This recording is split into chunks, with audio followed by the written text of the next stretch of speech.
আসসালামু আলাইকুম। এখন শুনবেন সংবাদ শিরোনাম। এবার কুমিল্লায় বাস চাপায় প্রাইভেট কারের 5 আরোহী নিহত। দৌলতদিয়ায় বাস ডুবির ঘটনায় নিহতের মরদেহ হস্তান্তর। কিছুতেই স্বাভাবিক হচ্ছে না পাম্পে তেল সরবরাহ। যুদ্ধের মধ্যেও হরমুজ প্রণালী দিয়ে চলতে পারবে বাংলাদেশ সহ 6 দেশের জাহাজ, জানালো ইরান। যুক্তরাষ্ট্রের 15 দফা প্রস্তাবে প্রথমবারের মতো আনুষ্ঠানিক সাড়া দিল তেহরান। ইসরায়েলের হামলায় ইরানের নৌবাহিনী প্রধান তানসিরি নিহত। হত্যা মামলায় ডিজিএফআই এর সাবেক মহাপরিচালক মামুন খালেদের 5 দিনের রিমান্ড। খালেদা জিয়ার বাসস্থান কেড়ে নেয়ার অন্যতম সহযোগী তিনি, বললেন আইনজীবী। এতক্ষণ শুনছিলেন সংবাদ শিরোনাম, এবার বিস্তারিত। বাধা ছাড়াই হরমুজ প্রণালীতে বাংলাদেশের জাহাজ চলাচলের অনুমতি দিল ইরান। এমন ঘোষণা দিয়েছেন দেশটির পররাষ্ট্রমন্ত্রী আব্বাস আরাকচি। বাংলাদেশ ছাড়াও চীন, রাশিয়া, ভারত, পাকিস্তান ও ইরাক পাবে এই সুযোগ। ইরানি পররাষ্ট্রমন্ত্রী বলেন, শুধুমাত্র বন্ধুপ্রতিম দেশগুলোকেই এই সুযোগ দেয়া হচ্ছে। এদিকে হরমুজ নিয়ে ইরানের আচরণকে অর্থনৈতিক সন্ত্রাসবাদ বলে মন্তব্য করেছে আরব আমিরাত ভিত্তিক জ্বালানি প্রতিষ্ঠান অ্যাডনক। রাজধানীতে তীব্র আকার ধারণ করেছে জ্বালানি তেলের সংকট। আজও বন্ধ দেশের বেশিরভাগ ফিলিং স্টেশন। যে 2-1টি পাম্প খোলা, সেখানে লম্বা লাইন। তেল নিতে ঘন্টার পর ঘন্টা অপেক্ষা করেও মিলছে না স্বস্তি। স্বাধীনতা দিবসের ছুটিতে বন্ধ ডিপো কার্যক্রম। এ কারণে পাম্পে তেল সরবরাহ করা হয়নি। পরিস্থিতি বিবেচনায় শুক্র শনিবার বন্ধের দিনে তেল সরবরাহের কথা বলছে ডিপোগুলো।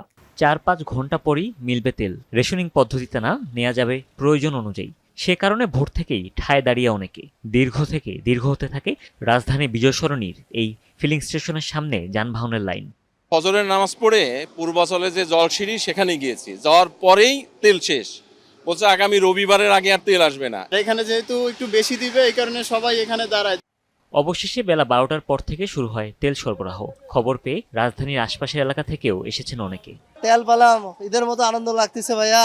সরকারি ছুটির দিন হওয়ায় ডিপো থেকে পাম্পগুলোতে তেল সরবরাহ হয়নি, তাই বন্ধ বেশিরভাগ পাম্প। 2-1টি ফিলিং স্টেশন বেলা বাড়ার সাথে খুললেও ঘণ্টাখানেকের বেশি চালাতে পারেনি।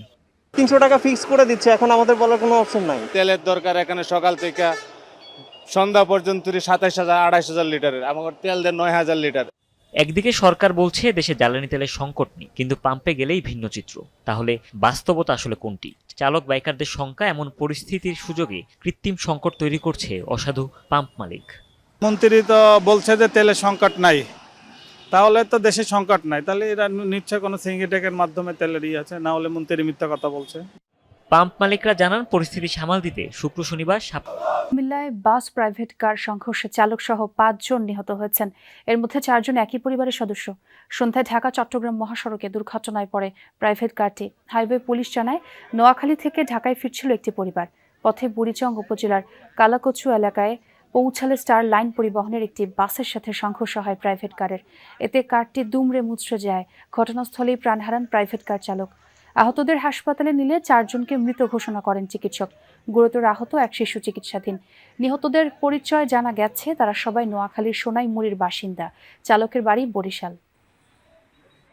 অন্তিম লড়াই করেও দৌলতদিয়া ঘাটে ঠেকাতে পারেননি এতগুলো মৃত্যু। শেষ মুহূর্ত পর্যন্ত যাত্রীদের বাঁচানোর চেষ্টা করেছিলেন চালক, কিন্তু হঠাৎ নিয়ন্ত্রণ হারায় বাস। চোখের সামনেই ঢাল বেয়ে পদ্মায় তলিয়ে যায় যানটি।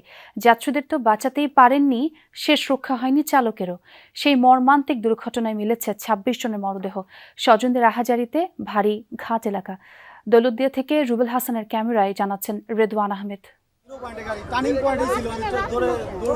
দৌলতদিয়া থেকে সৌহার্দ্য পরিবহনের বাসটিতে উঠেছিলেন কালাম। পন্টুনে বাসটি অনেকক্ষণ থেমে থাকায় কিছুক্ষণের জন্য নেমে দাঁড়ান তিনি। তখনই বাসটির হয় ব্রেক ফেল। ঢালু জায়গা পেরিয়ে উল্টে যায় নদীতে। ড্রাইভার ব্রেকে খাড়া রয়েছে, ব্রেকে পা দিয়ে খাড়া রয়েছে, মানে ও দাঁড়াই গেছে পাড়া দিয়ে, কিছু তাও ব্রেকে কোনো কাজ করে নাই। অটোতে মানে কয়েক সেকেন্ড, মানে দেখলে বোঝা যাবে না কয়েক সেকেন্ডের ভিতরে কাহিনী। 30 সেকেন্ডের ভিতরে মানে নাই গাড়ি পানির তলে।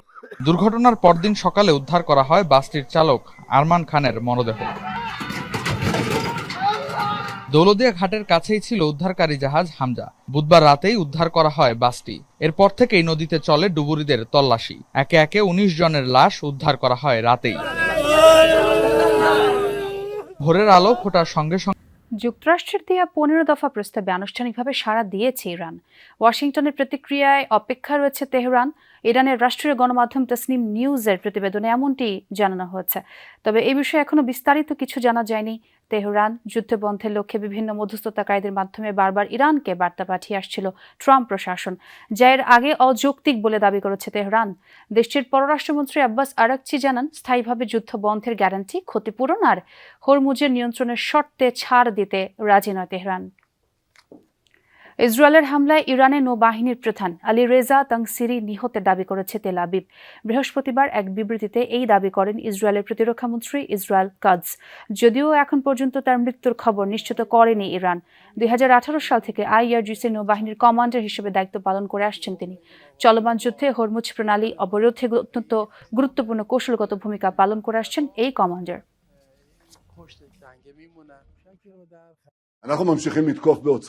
গতকাল ইরানে অভিযান চালিয়ে আমরা IRGCর নৌবাহিনীর কমান্ডারকে নির্মূল করেছি। ইরানের শেষ শীর্ষ নেতাকে হত্যা করা পর্যন্ত এই অভিযান অব্যাহত থাকবে। এটি আমাদের ও আমাদের মিত্র যুক্তরাষ্ট্রের মধ্যকার সহযোগিতার আরও একটি জ্বলন্ত উদাহরণ। DGFI এর সাবেক মহাপরিচালক অবসরপ্রাপ্ত লেফটেন্যান্ট জেনারেল মামুন খালেদকে 5 দিনের রিমান্ড দিয়েছেন ঢাকা চিফ মেট্রোপলিটন ম্যাজিস্ট্রেট আদালত। জুলাইয়ের একটি হত্যা মামলায় তার 7 দিনের রিমান্ড আবেদন করেছিল পুলিশ। শুনানিতে রাষ্ট্রপক্ষের আইনজীবী বলেন, আয়নাঘরের মূল হোতাদের একজন ছিলেন এই মামুন খালেদ। খালেদা জিয়াকে সেনানিবাসের বাসা থেকে বের করে দেওয়ার ঘটনায়ও ভূমিকা ছিল তার, যদিও আদালতে নিজেকে নির্দোষ দাবি করেন তিনি। বুধবার দিবাগত রাতে ডিজিএফআইয়ের সাবেক মহাপরিচালক শেখ মামুন খালেদকে আটক করে গোয়েন্দা পুলিশ। তার বিরুদ্ধে জলসিঁড়ি আবাসন প্রকল্পে অনিয়ম, শতবিঘা জমি দখল সহ অনেক দুর্নীতি এবং গুমের অভিযোগ ছিল। DGFI এর সাবেক মহাপরিচালক অবসরপ্রাপ্ত লেফটেন্যান্ট জেনারেল মামুন খালেদকে 5 দিনের রিমান্ড দিয়েছেন ঢাকা চিফ মেট্রোপলিটন ম্যাজিস্ট্রেট আদালত। জুলাইয়ের একটি হত্যা মামলায় তার 7 দিনের রিমান্ড আবেদন করেছিল পুলিশ। শুনানিতে রাষ্ট্রপক্ষের আইনজীবী বলেন, আয়নাঘরের মূল হোতাদের একজন ছিলেন এই মামুন খালেদ। খালেদা জিয়াকে সেনানিবাসের বাসা থেকে বের করে দেওয়ার ঘটনায়ও ভূমিকা ছিল তার, যদিও আদালতে নিজেকে নির্দোষ দাবি করেন তিনি। বুধবার দিবাগত রাতে ডিজিএফআইয়ের সাবেক মহাপরিচালক শেখ মামুন খালেদকে আটক করে গোয়েন্দা পুলিশ। তার বিরুদ্ধে জলসিঁড়ি আবাসন প্রকল্পে অনিয়ম, শতবিঘা জমি দখল সহ অনেক দুর্নীতি এবং গুমের অভিযোগ ছিল। বৃহস্পতিবার মামুন খালেদকে তোলা হয় ঢাকার চিফ মেট্রোপলিটন ম্যাজিস্ট্রেট আদালতে। 2024 সালের জুলাই আন্দোলনে মিরপুরে দেলোয়ার হোসেনকে হত্যায় নির্দেশদাতা হিসেবে তার 7 দিনের রিমান্ড আবেদন করে পুলিশ। শুনানিতে মামুন খালেদের বিরুদ্ধে 1-11-র সময় বিএনপির চেয়ারপারসন বেগম খালেদা জিয়াকে সেনানিবাসের বাসা থেকে উচ্ছেদের অভিযোগ আনেন রাষ্ট্রপক্ষের আইনজীবী। এছাড়া অভিযোগ করা হয়, আওয়ামী লীগের আমলে ডিজিএফআইয়ের ডিজি হিসেবে মামুন খালেদ আয়নাঘরে বন্দী করে বিরোধী রাজনীতিবিদ ও ব্যবসায়ীদের নির্যাতন করেছেন। ডিজিএফআইয়ের প্রধান থাকাকালীন অবস্থায় সেই আয়নাঘরের সৃষ্টি করা হয়েছে।